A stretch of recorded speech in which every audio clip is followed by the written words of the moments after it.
What's going on, beautiful people? It's Joe, aka the Nomad Investor, where dividends freedom anywhere is the goal. And today we are back with another portfolio update as usual. I've got quite a bit to cover. I got number one, I'm going to be introducing my newest position, so stay tuned for that.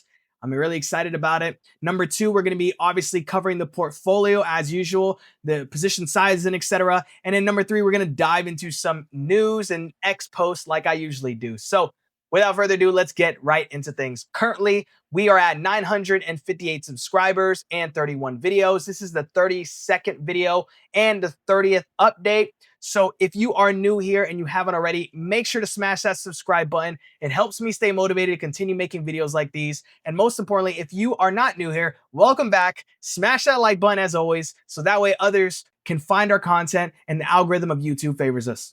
As usual, the videos on this channel are for informational, entertainment, and educational purposes only. I'm not a financial professional or advisor, and nothing here should be taken as financial investment or tax advice. Investing always carries risk, and those seeking financial advice should seek out a registered professional. Now, if you are new here, this is my game plan and goal for growing my small portfolio from $0 to $1,000 per month in dividend income. This is why I do my portfolio updates, so you guys can join me on this journey. But if you are not new here, feel free to skip past this part. Nothing crazy. It's the same thing as usual. So anyways, I have two sources of income currently, and that's how I'm funding this portfolio. So I have remote work income, stable, consistent, reliable, and then I have business income, which fluctuates up and down depending on the seasonality of things, right? So I have committed to contributing anywhere from $300 all the way up to $1,000 per month towards my Robinhood taxable brokerage. And I'm treating this brokerage like a business, aiming for 30% plus high yields. And the way I'm achieving that is through investing into high yield income ETFs, such as, but not limited to, these ones: WPay, HOW, QDTE, XDTE, XPay, blocks, and etc. And then I have committed to only having a maximum of 5 positions, specifically due to the size of my account. And I'm going to be alternating between anchors and satellite ETFs. This follows the core satellite investing strategy, investing approach. It's tried and true. It's been out for a long time. You guys can do more research on it if you like, or you could check out a video by this guy by the name of Eugene Vasquez. That's who I learned it from. And yeah, he's got a great video breaking that down. Moving on, we're going to be reinvesting the weekly or monthly dividends, depending on what funds we're invested in at the time. And we're going to be doing a manual drip. So basically, I'm going to be stacking my dividends to manually purchase whenever the market is down. That way I can reduce my average cost per share and increase the amount of shares that I'm buying. So drip plus always compounding is the portfolio growth strategy. And I'm going to be rinse and repeating this until my account hits $1,000 per month in dividend income. Now, again, none of this is financial advice. This is strictly for entertainment purposes only. I'm just some random guy on YouTube, all right? So don't copy or do what I'm doing. Now, the last thing that I'm going to be covering is the dividend income milestones for those of you who are new. So basically, this is my milestones while I'm growing my small portfolio. This is basically so I can celebrate the small wins leading up to the bigger goal along the way. So far on this journey, we've achieved the first 2 goals, and I'm currently on track to smash the 3rd goal and potentially the 4th goal, and maybe, who knows, maybe even more than that. We'll find out. But you can pause this and see all the milestones leading up to the big one, okay? Now, diving right into the Robinhood portfolio, as you can see, we are up a little bit. There is some changes, obviously. My portfolio has increased in size, and I'll explain why in a moment, but we are sitting at $6,543.71. We are in the green for the day, and that was for Friday. Today is Saturday, November 8th, but that was for Friday, November 7th. And then if we look for 1 week, our portfolio this past week is down, I believe, 9.23%. So not as bad as previously, but it's looking a little bit better. And then if we do for 1 month, we're currently sitting at 1.73%. And then if we hop over to the 3-month chart, we're at 2.06% in the green. My buying power is currently sitting at $2,429.82. My margin buffer is at 46.60%. And that's also $3,049.65. My cash is 0. My margin total is $7,440.06. So it has increased, and that's because I contributed more funds to this account.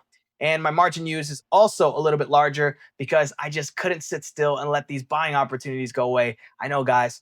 And then, yeah, that's it for now. Now, diving into the positions, this is WPay. So it's currently sitting at $50.11. At some point yesterday, it did drop below its original launch price. It was sitting at $48.24, I believe, at the lowest. Of course, I did purchase up some WPay, and we're currently sitting at a market value of $6,013.95. I am still down, but I'm down $219.21 or negative 3.52%. My average cost, I've gotten it down to $51.94. And I have 120 shares now with a 52% portfolio diversity and a 30% maintenance ratio. So I did do some buys, and I'm kind of cooling off for a little bit right now because I do need to replenish my account. Moving on to HOW, it's currently sitting at $65.50. We did get a nice reversal so far, but we are currently sitting at $3,274.95. We're up $73.31 or 2.29%. Our average cost per share is $64.03. We have 50 shares now, so that's awesome because that means we're increasing our income. And Robinhood did announce yesterday on Friday the new earnings, the new distributions for these positions in the weekly pay ETFs. So I'm really excited to announce that. But yeah, we got 50 shares now with a portfolio diversity of 28.34% and a maintenance ratio of 30%. The newest distribution is about $1.37. So if we pulled out our handy dandy calculator here real quick, we did $1.37 times our 50 shares. So we'd basically be getting $68.50 this upcoming week. Next, we have NVDW. So it's currently sitting at $46.80 a share. Our market value is $1,684.80. We are up $58.31 or 3.59%.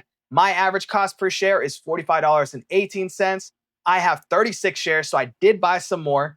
And we're currently sitting at a 14.58% portfolio diversity with a 30% maintenance ratio. It did at one point dip below my average cost per share. As you can see, it dipped all the way down to $43.46. I did want to scoop up some more, but at the same time, I was a little bit hesitant at this moment. So obviously, it's above my average cost per share, so I probably won't be buying. And I'm going to be waiting to see how the market continues come Monday and all of next week. I do think we're still going to be on a government shutdown and there's still not going to be clarity on the tariffs. So as a result, I'm just kind of like waiting a bit. Then my newest position, I'm excited to announce this one. So previously I did temporarily buy Eggy and I also had blocks, if you guys remember. But I ended up getting rid of both of those because I bought the top. A lot of people said, well, Joe, why didn't you DCA down? And the sad reality is I just aped in at the top. I didn't want to use the excess margin that I had to try and DCA down. And it's not going to really make a difference because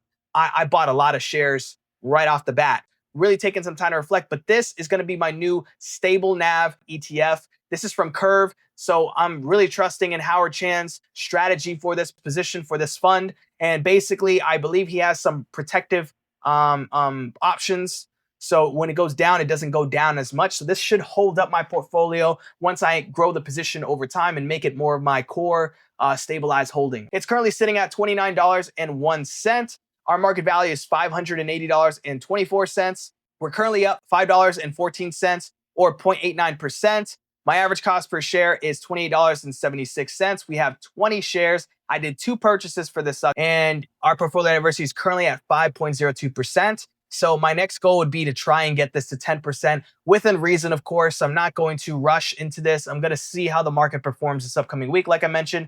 And the nice part is it's at a 25% maintenance ratio. And I think the reason why is because it's a lot more of a stable fund. And just to kind of show you guys proof of this, you can see for 3 months, it's kind of what it's been doing. It's only up 1.80%. And then for year to date, it is doing 4.93%. So that's nothing too crazy or as volatile as my other leverage positions. I did 10 shares at $28.76. Initially, I put in a limit buy for that, and then that obviously completed. And then I put in another 10 shares at $28.75, so slightly lower. And it did get filled, even though at the time it was above that price range. So that's the cool part about doing limit orders. And this is a use case for why I like to manually DCA versus automatic drip, where it's going to oftentimes do a market buy at a higher cost than what the ETF or stock price is currently sitting at. Now, diving into the investing journal. For those of you who don't know, I have been logging into this journal since I started this portfolio. At the time when I started it, it was around August 19, 2025.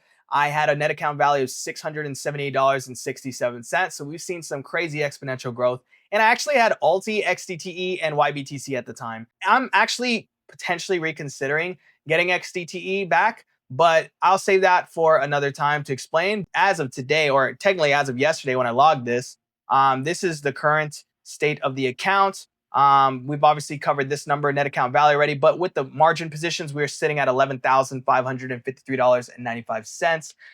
Like I mentioned, I did increase my monthly contribution, so I'm at $2,056 so far.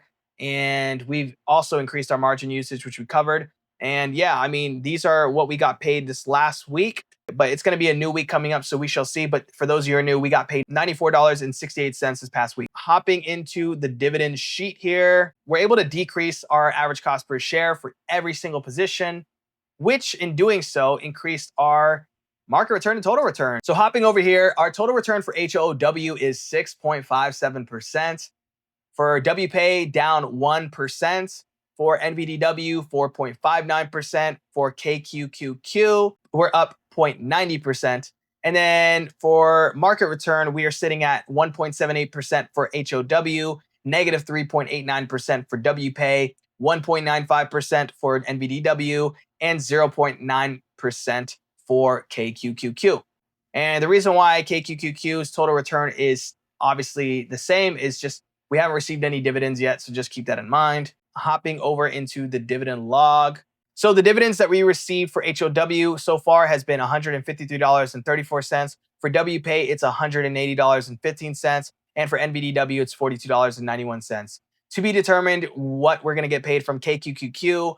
It's a monthly payer, so that's something to keep in mind as well. And then if we hop over here, I've received $34.59 in dividends from all the positions that I've sold since I started this account back in August. And for the year, we are currently sitting at $410.99. Now, real quick, I did want to hop into this tool called YieldMite. I entered in my current holdings and what I expect them to pay for the most part. And this is what my weekly, monthly, and annual distributions are looking like they're going to be. So, and actually, I'm going to take out KQQQ because it shows weekly, but it's not really accurate. So I'm going to take this out. But I'm expected to earn for the week $157.73. For the month, $683.51. And for the year, $8,202.14. That is currently how much we are expecting if distributions kind of either hold where they're currently at or increase in value. We should at least expect around this. But of course, we do know the markets are going up, they're going down. Again, I'm in these leveraged plays, these really high risk, volatile positions. Usually the funds that I'm in are getting hit even harder. If we do achieve this, that would mean we actually reach the 6th goal for this month, which I would be very impressed with that, because that means we would only be like roughly $300 to $400 away from achieving our $1,000 a month goal. And then I'll have to actually reevaluate, because I haven't really thought it through, like what I'm going to do when that time comes. Now, hopping into X. If you guys aren't following me on X, I would really appreciate it. I'm trying to grow this account. I've been posting more regularly. You'll get live updates from me on here. So if you're not already, follow me. It's at I'm Nomad Investor. Again, it's at I'm Nomad Investor. I also post some value, some of my thoughts and suggestions and all these kind of things. All right. Hopping into the first post we've got from High Yield Hustle. He said, high yield funds since inception.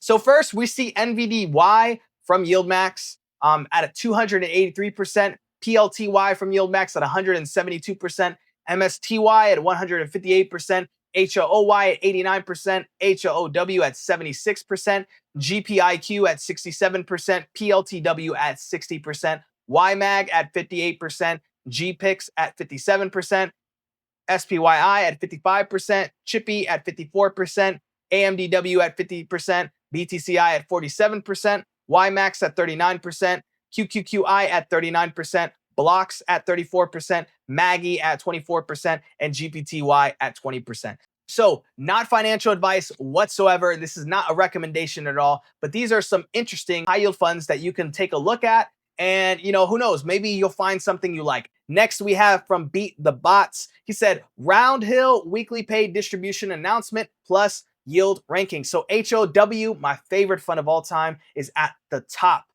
So it's sitting at 114.14% distribution rate.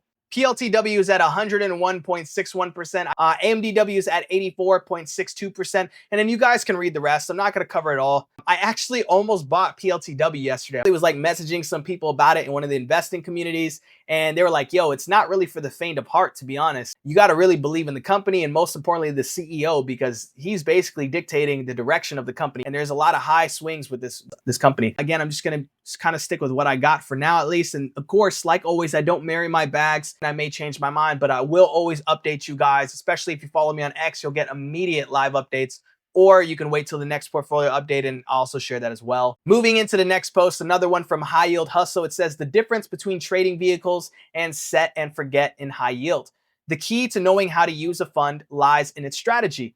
A combination of both styles is what leads to higher performance. Here's why. He posted a screenshot. I'm not sure what app this is. I've seen this on X quite a bit now, but he says annual dividend income of $41,639.05.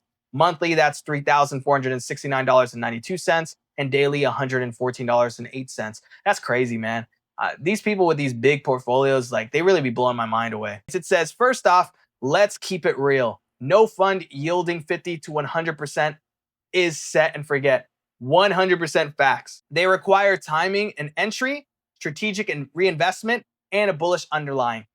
This is exactly what I've been trying to communicate. A lot of people fought me back on why I sold my blocks so quickly. This was exactly the reason why. You need to really strategically time your entry. If you get in at the wrong time like I did, I would be down bad right now if I held my blocks position. Even if I DCA down, my position for blocks would be down so bad. Even if it does recover, it'll take a lot more movement. That's not to scare you off. That's reality. Checking those boxes on ultra high yield funds is how I achieve much higher performance than set and forget funds alone. The combination is what leads to consistency. So what defines a set and forget fund? These are funds that provide lower yields than 50%, but have a strategy designed to sustain and require minimal reinvestment. Timing the market still helps, but is much less important than time in the market here. Funds like these allow you to sleep at night knowing you'll achieve consistent income and gains. So he posted a screenshot of the funds he's referring to. And then it says, you'll notice price change on the NAV is flat to positive with these. What that means is you can withdraw all of your dividends without hurting your capital. Many funds yielding 50 to 40% actually have a higher true yield than funds yielding 80% for this reason. Look at the price change. If you withdrew all your dividends, you still made money. That's the definition of set and forget. So the percentages are obviously very different for these, but this is interesting. And he says, trading vehicles, the juice. These require a lot more effort, but are very worth it. Here is the key rules of playing them. Number 1, do not chase. Number 2, only buy on red. Number 3, don't drip. Number 4, don't average up. Number 5, underlying is everything. Number 6, buy the best opportunity. Combine these rules to have success. Don't chase hype. My preferred vehicle for this is Round Hill Weekly Pay. 1.2x leverage with no capped upside. I buy low and collect the dividend as my thesis plays out. Playing these funds this way allows me to harvest those massive 50 to 100% yields without erosion. I take my dividends as cash to buy up the next opportunity. With these funds, 2 people holding the same fund can have 2 entirely different experiences. If you chased at $80, you're furious. I bought at $55, waited for it to drop from $80 to $63 to add, then waited again from $75 to $63. I think he's trying to promote his community or whatever that he pays for. And he says, sticking to my own rules is how I'm able to stay capital flat to green across Round Hill funds while harvesting those massive yields. As I'm staying active there while my anchors are generating me consistent gains. This combination is how you play high yield the right way. You know what? I actually agree a lot with this strategy, especially this area right here where it says do not chase, only buy on red, don't drip, don't average up, underlying is everything, and buy the best opportunity. At the end of the day, that couldn't be more true. You do need to time your entry with any position that you purchase when it comes to these higher yield ETFs. Also, I wanted to quickly talk about don't drip. What he means is not don't reinvest. He means that if you're going to, don't have it automatically dripping in your portfolio, in your brokerage account, because then you're really going to miss out. And in fact, you'll probably end up losing more than gaining, even if you keep reinvesting the dividends right away, like, the more traditional dividend investing strategy or compounding strategy. I mean, these are some good rules to live by, especially, I think number 5 is great. Underlying is everything. That couldn't be further from the truth. If you are buying an high yield income ETF and the underlying is absolute garbage, but you're buying it because it just pays out ridiculous 100+% distribution rate, your capital is not going to be preserved whatsoever. You're going to experience capital depreciation. You're going to experience NAV decay, NAV erosion. And most importantly, even if you're getting paid this high distribution, it's not going to hold. It's not going to stay like that for long. And you will eventually be in the red. Now, moving on to this next post, I wanted to encourage everybody. I know the markets have been pretty brutal. It can take a big mental toll on you. So I wanted to share this. It says, in 5 years or less, you will see droves of people able to retire early or work less because of income-based ETFs. $250,000 a year at a 30% yield, reinvesting half is almost $40,000 you take home for yourself after taxes. This pays for mortgages, vacations, cars. Just watch. This is like a great outlook to see. Now, I don't know which funds are going to stay and continue to pay out consistently and which funds are not. I personally believe that Roundhill is one of those hedge funds that are on the right track. I think Curve could also potentially be on that track as well. It just really depends on the funds you're invested in, what's the underlying asset they're holding, and what's the strategy of that ETF.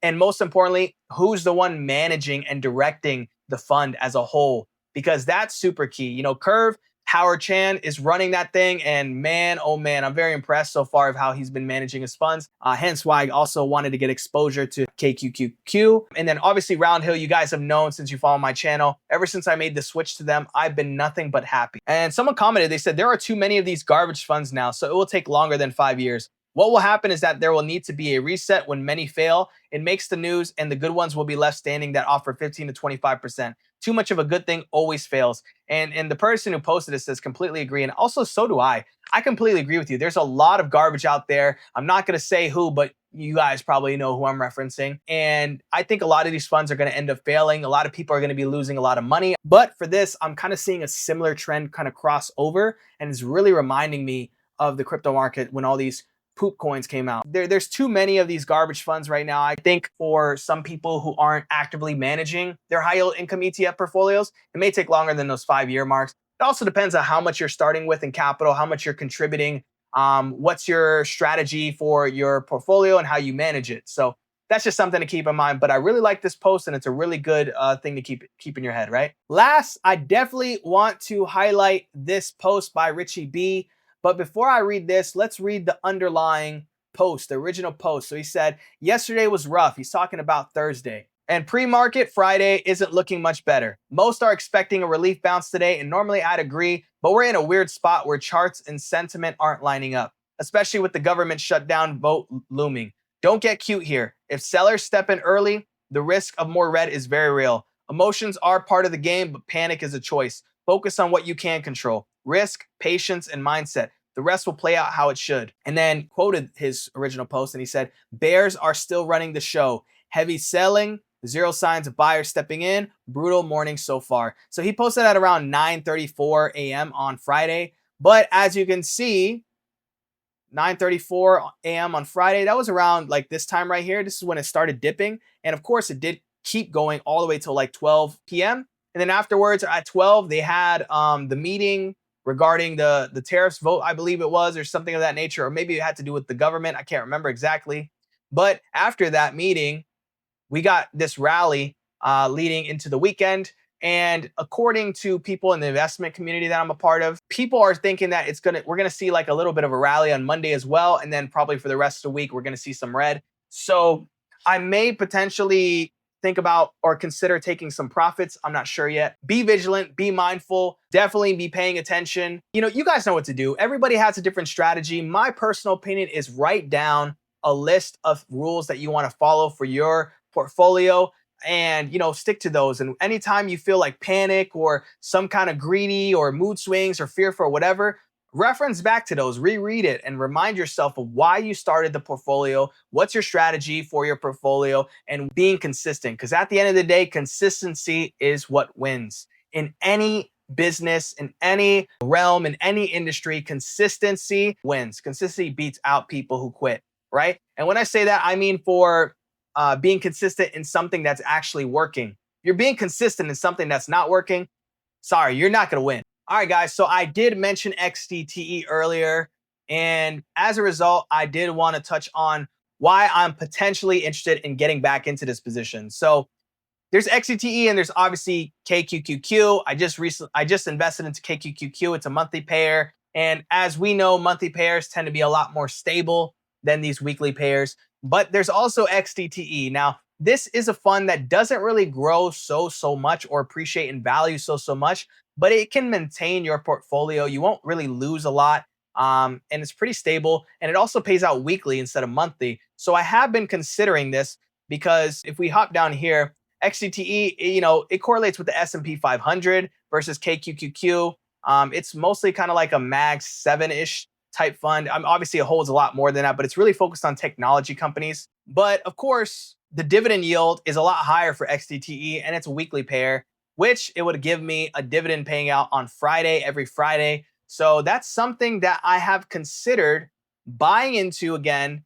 And I think I might end up comparing the two. I still do like KQQQ. I like the strategy that Howard Chan has. And I think I just might keep it as a result. But I like XDTE and the idea that I'm going to get paid out on a Friday. Now, it doesn't pay much, but it's pretty good, actually. So let's hop into Roundhill. The distribution rate is currently set at 25.3%.